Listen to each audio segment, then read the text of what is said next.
That's not all right. And I'm not accepting that bullshit. I'm not accepting it. It's not okay. Don't do it. Period. That's it. That's it. Don't ask me no more questions either. I said what I said. I said it. Yeah, I said it. What's the repercussions? What's the follow-up? What's going on, y'all? It's your boy, Mr. B, with the morning tea. It ain't morning, it ain't, girl, whatever. Real Housewives of Potomac. Candice versus Monique. I'm gonna say this, okay? Now, I'm sure everyone has seen the clip. All right? In the clip of what we saw, my sis Candice did put her hands in Monique's face. Now, if y'all know me, I don't like a hand in the face at all. Monique with the flicking of the hair, that's personal space. Candice did not touch Monique first.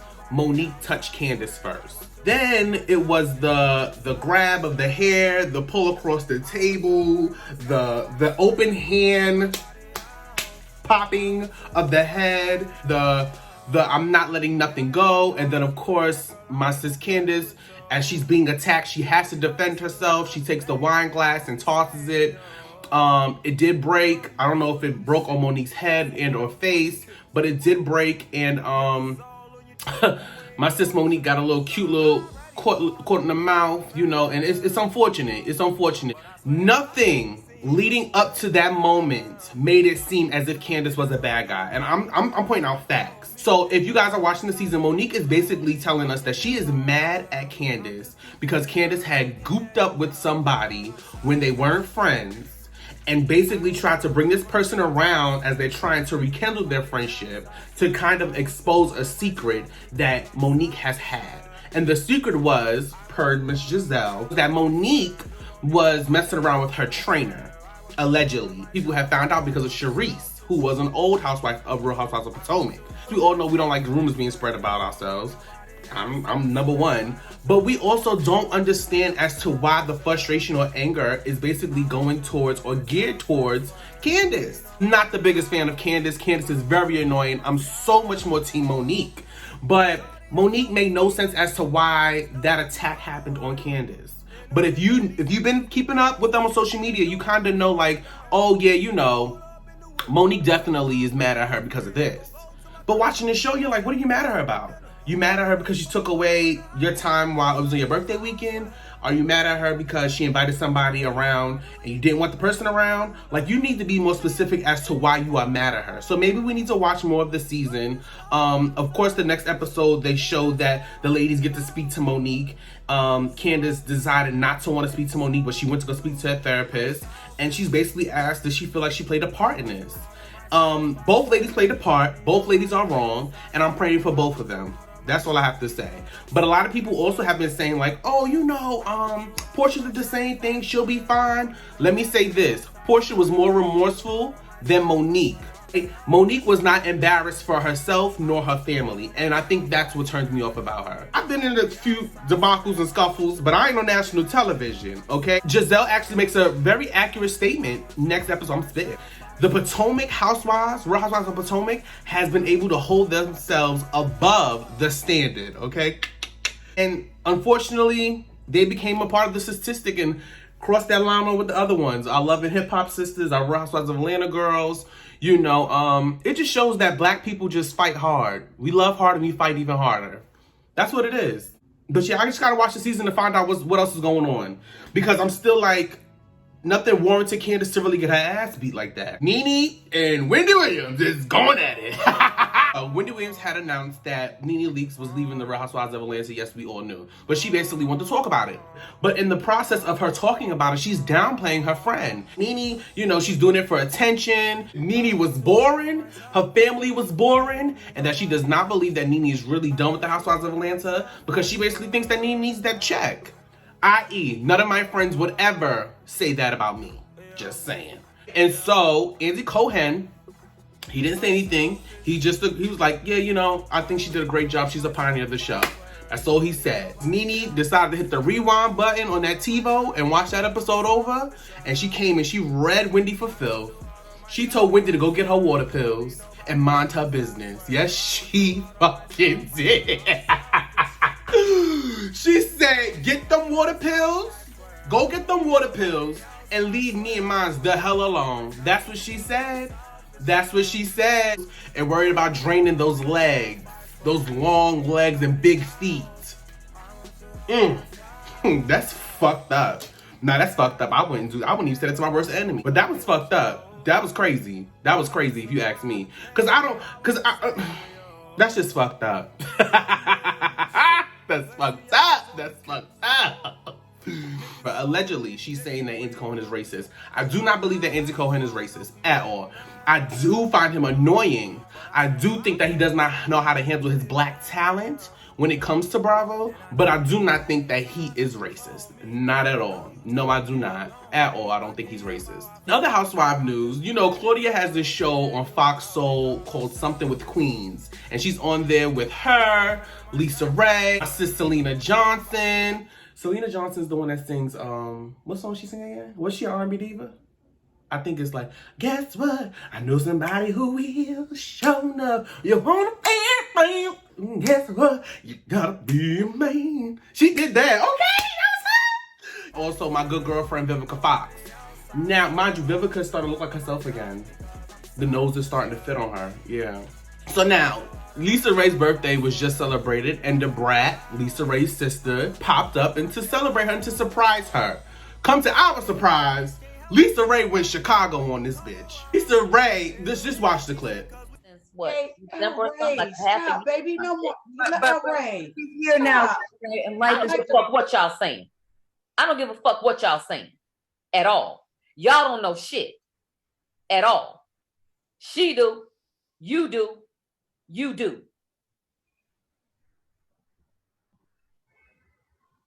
Well, all I'ma say is Lisa didn't have to do that to that girl in there. Lisa wanted to go in. Lisa was like, I ain't speak to you in a long time, but thank you. I appreciate that. Oh, bitch. Do that. Oh, do that, do. And DaBrat couldn't do nothing but sit there. She was like, that's my sis. She do shit like that. That's her. Lisa Raye and her sister DaBrat, their relationship has somewhat changed because of her new relationship, because of DaBrat's newfound love and relationship with the real BB Judy. I think Lisa's maybe the overbearing or overprotective sister. DaBrat even stated herself, like, my sister's always been there for me, but she doesn't realize that I'm grown now and that I'm no longer her baby sister, I'm her younger sister. And there's definitely a difference. I know that I'm gonna have to probably go through that trial and tribulations with my younger siblings. My little sister, I kind of coddle a little bit more. Well, I coddle all the younger females in my, no, let me stop lying, because half of the younger females in my family I really don't fuck with. But I know that I might have that same struggle. I don't want to, but I feel like I am, because me and my sister actually has a huge age difference. In 2 years, I'll be 30, and in 2 years, she'll still be under 10. So yeah. She basically said that she found out through social media about the relationship. She said she felt like her sister should have confided in her. And I understand that, you know, but also at the same time, it's probably something that DaBrat didn't really want to talk about at the moment. DaBrat probably didn't know how real it was. But I would be pissed at Lisa for airing me out like that on the fucking TV and camera and them. I would have cut my whole shit down. I'd have like, cut it off. I would have cut my whole shit down. You gonna cuss me out from these motherfuckers like that? Really? Okay. And then being the younger sister, you gotta clean up the mess. Because if you don't, I'm gonna fuck you up. Clean this up or I'm gonna fuck you up. Because DaBrat on there like, Lisa, I'm sorry. What the fuck you sorry for? This girl just cussed you out. I don't give a fuck what none of y'all say. Y'all can't say shit. Y'all can't say shit. She know. She do. You do. You know. Well, I gotta watch that show a little more. I gotta see how they come back from that moment. I gotta watch that. Shout out to Selena though, because she was on another show and then hopped on this. My sister's getting the bag. Regardless if her last hit was that song I was singing, I know somebody who will show up. I know that was her last hit, but you know. Oh, Perfectly Worthless. I remember that. No, I don't. Talking about music, Miss Tory Lanez. Everybody been real biased, like, oh, y'all gonna support his music? Oh, you know what he did to Meg? Y'all don't support black women? I support black women 155,000 million%. Period on that. Oh, I'm sweating. I got a glistening. Ugh. But I will say this. I wanted to hear every side of the spectrum. Then put the story together for yourself. You know this hell, so you might as well do that. Go ahead and listen to that album real quick and find out what he was talking about, so then you can know what she was talking about, so then you can try to put the story together. And if you did listen to the music, you would realize that Tory was still lying. It's a period, point blank. Period. Ooh, I'm spitting. I'm sweating like a pig on crack. The album is called Daystar. He made a song called Friends Become Strangers. And the song basically speaks about the night that the incident may have taken place. He shot her. He shot her. I don't give a fuck what he said. He shot her. Cute album though, but he shot her. So unfortunate. So unfortunate. That he released the album the same day that his mom had passed away from a few years ago. That's what him and Megan had in common. He made another song dissing half the industry. Dream Doll, Masika, Asian Doll, every doll that's out there, I think except for Cash. They definitely brought up Masika trying to play that whole kidnapping scandal. Talked about Dream Doll and her writing skills. Shout out to Tory, you know, we know you're a liar. We know that you're gonna continue to lie. Keep your head up, you know. Godspeed. Toodles sis. Rick Ross had made a statement against Tory Lanez releasing his album. But then gonna sit there and hashtag Breonna Taylor. What the fuck type of sense that made for you to go ahead and reach out to this man? You done reached out to the man and basically said to him like it was a wrong move, especially on the bridge or the verge or the air of Breonna Taylor's verdict. You basically are promoting your own brand too, Rick Ross, in the whole video. You gonna post your fucking champagnes and shit and try to address him and they gonna hashtag Breonna Taylor. Why are you posting that? I'm upset. I don't understand that shit. What's going on? Why would he feel the need to have to post that? No, I'm serious. Why would he post that champagne bottle? It's not like Breonna Taylor probably drunk the shit. Talking about Breonna Taylor's verdict. I'll let you guys know if you guys weren't paying attention or if you guys haven't heard about the recent riots. So if you're trying to wonder why buildings are going up in flames. Attorney General of Kentucky, Daniel Cameron. He's a fucking snake. One officer got charged in the murder of Breonna Taylor. The officer got charged for shooting at drywall, possibly maybe could have hurt someone else. But no, he's not being charged for murdering this young lady. And mind you, it was more than one officer. Thank you, I'm black in America.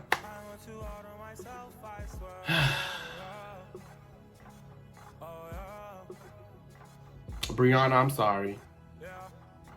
I'm truly sorry that